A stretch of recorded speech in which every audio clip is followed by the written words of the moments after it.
জায়গায় হাসি দিলে আপনার আমল নামায় গুনাহ লেখা হবে। চিন্তা করতে পেরেছেন? হাসির ব্যাপারেও কিন্তু ইসলামের ইনস্ট্রাকশন রয়েছে। আপনি কোন জায়গায় হাসি দিবেন, কোন জায়গায় হাসবেন না, অথবা কতটুকু হাসবেন, কিভাবে হাসবেন, এই ব্যাপারেও আল্লাহর হাবিব সাল্লাল্লাহু আলাইহি ওয়াসাল্লামের সুন্নাহ রয়েছে। বিশ্বনবী সাল্লাল্লাহু আলাইহি ওয়াসাল্লাম হচ্ছে একজন আদর্শের শ্রেষ্ঠ নমুনা, এবং কি আল্লাহ রাব্বুল আলামিন আদর্শ হিসেবেই তাকে এই পৃথিবীতে পাঠিয়েছেন।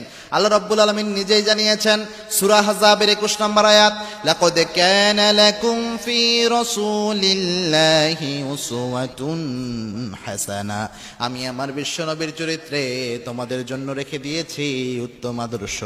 অর্থাৎ রাসূল সাল্লাল্লাহু আলাইহি ওয়াসাল্লামের চরিত্রে আমাদের জন্য উত্তম আদর্শ রয়েছে। আল্লাহর হাবিব সাল্লাল্লাহু আলাইহি ওয়াসাল্লাম নিজেও হাসতেন, তবে খুব কম হাসতেন। আল্লাহর হাবিব সাল্লাল্লাহু আলাইহি ওয়াসাল্লাম নিজে বলতেন, ইবনে মাজাহ শরীফের হাদিস, আল্লাহর হাবিব সাল্লাল্লাহু আলাইহি ওয়াসাল্লাম বলতেন, লাউ তা'লামুনা মা আ'লামু, আমি যা জানি তোমরা যদি তা জানতা তাহলে তোমরা কম কম হাসতা, আর বেশি বেশি তোমরা চোখের পানি ফেলতা, বেশি বেশি কাঁদতা তোমরা, আর কম কম হাসতা।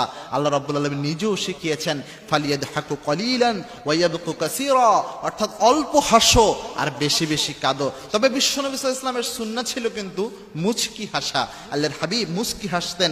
আব্দুল্লাহ ইবনে হারিস রাদিয়াল্লাহু তাআলা আনহু একটি হাদিস বর্ণনা করেছেন, মুসনাদে আহমদের 17750 নম্বর হাদিস এটি।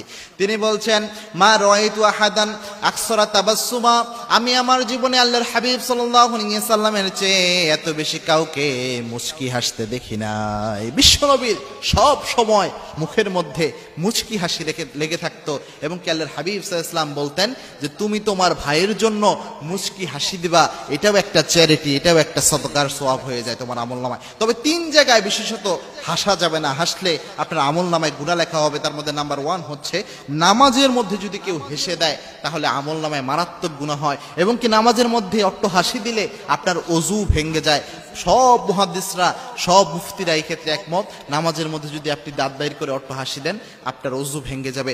2 নাম্বার, কাউকে উপহাস করে যদি আপনি হাসেন, আমাদের সমাজে এটা মারাত্মকভাবে পাওয়া যায়। একজন মানুষ একটু খাটো, তাকে খাটো বলে অথবা বেটে বলে উপহাস করে হাসাহাসি করা হয়, অথবা কেউ একটু চোখের সমস্যা, তাকে কানা বলে, টেরা বলে এইভাবে উপহাস করা হয়, অথবা কারো একটা সমস্যা রয়েছে পার্সোনাল, যেটা নিয়ে তাকে উপহাস করা হয়, তাকে ছোট করা হয়।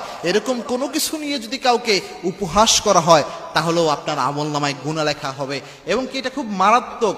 অনেক ক্ষেত্রে, অনেক মা বোনদের ক্ষেত্রে এটা হয় যে একজনের যদি একটু গায়ের রং কালো হয়, একটু দেখতে সুন্দর বেশি না হয়, অনেকেই এটাকে খুব নেগেটিভ ভাবে এই জিনিসটা উপস্থাপন করে। এটা মারাত্মক একটা গুনাহ, আল্লাহ রাব্বুল আলামিন যেটাকে নিষেধ করেছেন।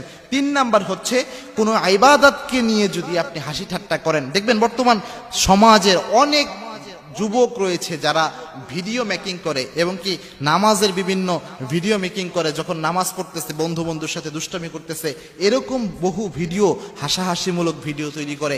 এরকম কোনো কিছু যদি আপনি করেন, কোনো ইবাদতকে নিয়ে হাসির অবস্থা তৈরি করে ফেলেন, আল্লাহর কসম করে বলতে পারে আপনার ঈমানও চলে যেতে পারে। এবং এই অপরাধ যদি আপনার মধ্যে থাকে, আল্লাহ রাব্বুল আলামিন আপনার আমলনামায় মারাত্মক গুনাহ উঠিয়ে দিবেন।